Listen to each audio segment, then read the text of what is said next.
Hi, I'm Brianna Crowley, a National Board Certified teacher and a teacherpreneur with the Center for Teaching Quality. So my journey with Twitter starts with one of confusion. I was already on Facebook and I didn't really understand the point of Twitter, which to me was just a more limiting social media tool. However, after listening to some educators that I deeply respected tell me that it was just a phenomenal professional learning tool for them, I decided to give it a try. And I'm really glad that I did, because Twitter has become a key component in my professional learning and my teacher leadership. So in this video, I want to share what I've learned with you, a fellow educator and a potential or current teacher leader. Now, if you don't already have a Twitter account, I've shared some resources below for you to get started with that. This video is going to start from the premise that you have a Twitter account, but you may not be using it as intentionally as you might want to for your own teacher leadership. There are a couple of things I'm going to reference throughout this video. One is a Twitter handle.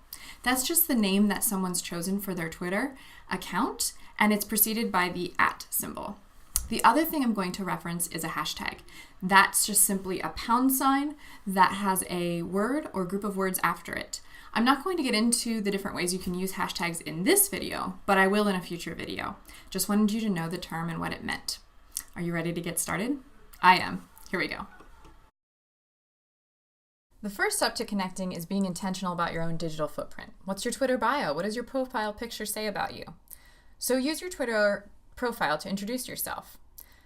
So it's really important to have a good picture and a header on your profile. It just serves as a nice personal way to introduce yourself on Twitter. Don't have any eggs and don't have any blank backgrounds. Now it's time to edit your bio. So this is a place where you get to sort of have a little snapshot of who you are and what your passions are. You can use hashtags to demonstrate some of the passions and the ways you're engaging on Twitter for different chats or different communities. And you can also indicate using different handles of organizations that you associate with. So Teaching Quality is the Center for Teaching Quality, and ASCD, both organizations I really value for my professional learning community and my teacher leadership.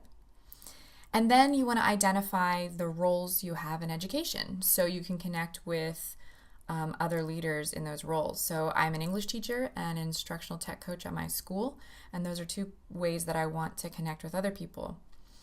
National Board Certification is something I'm proud of and also another community to connect with. And then personalize the profile a little bit. Give a little snippet of who you are. The final thing I put in here was my Twitter handle for my class account in case people want to find that. Location's a great way to connect with leaders that are in your area, so make sure you at least include the state. Finally, you can include a website link, and I recommend that you choose a website where you have a lot of connections. So this is my About Me. It has a sort of a profile and connections to all my other social media accounts, but you could also do a LinkedIn profile or a blog link or even a school website link. So make sure you don't leave that blank. Okay. Your bio's finished, and now you're ready to find your tribe. So finding your tribe is finding those other leaders who can inspire you, challenge you, promote your work, dialogue with you about your ideas. So here are some ways to do that. When you're reading articles online, you want to scroll to the bottom or the top of the article and see if the author's Twitter handle or Twitter account is linked. And here on this article in Edweek, we can see that Peter DeWitt's link is easily accessible. So once I'm there, I quickly follow him and then press the tweet to button to send him a tweet. So right now I'm just thanking him for the article I was just reading. Thank you for your recent article highlighting influential women in education, inspired by the great minds there. I'm moving his handle, which is his Twitter name there, to the front and putting a period. If I didn't put the period, then only people who follow him and me would see it, but now that I put the period, all of my followers will see it.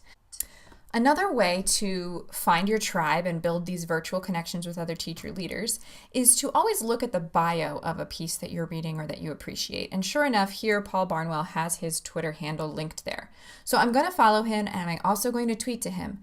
But this time, instead of just thanking him for his good content, I'm actually going to promote it to my followers. So right here you see this article has me thinking about better ways to build relationships with colleagues. You should read it.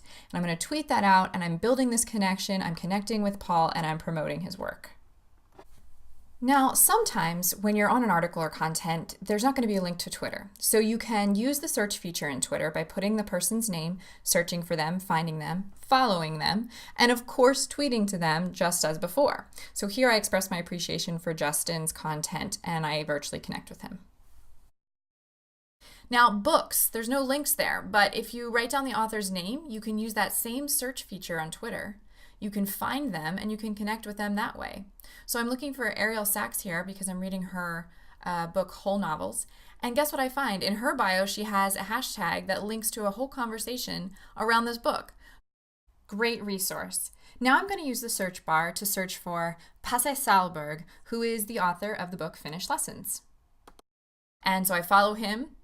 And I put a period in front of his name because I want my Twitter followers to see this, and if I didn't do that, they might not. And then I just tweet to him and tell him why I appreciate his work. And I'm telling him, I really think we have a lot to learn from Finland's approach. Now we're going to talk about a few ways you can explore your style, your boundaries on Twitter, how it fits into your life, how it fits into your teacher leadership. Twitter can feel overwhelming. If you try to read every tweet, you will soon feel anxious and overwhelmed. Instead of thinking, how can I keep up? Think, how do I want to navigate this new space? Be really intentional about how you use Twitter. First, explore how frequently you want to interact on Twitter. So, will you set aside a specific time to participate in weekly or monthly chats? By the way, we'll explore this in a later video. Do you only want to use Twitter to connect at conferences around a shared interest, so you're just using it to extend your face-to-face conversations? Or do you want Twitter to become a part of your daily life, connecting and sharing on your lunch break or while in line at the grocery store? Take time to explore Twitter without too many rules. Give yourself a chance to navigate it and find what works best for you. Then reflect on where you find inspiration, where you find challenge and support for your ideas. Take control of the way Twitter grows and nurtures your teacher leadership. But, most importantly, have fun. Twitter is a place to find inspiration and connection. Twitter is a great place to advocate and promote your ideas with other teacher leaders. Hi, thanks so much for watching. I hope this has been helpful for you. If it has, please share with other people so that they can be helped as well. And please connect with me on Twitter. I look forward to seeing you there.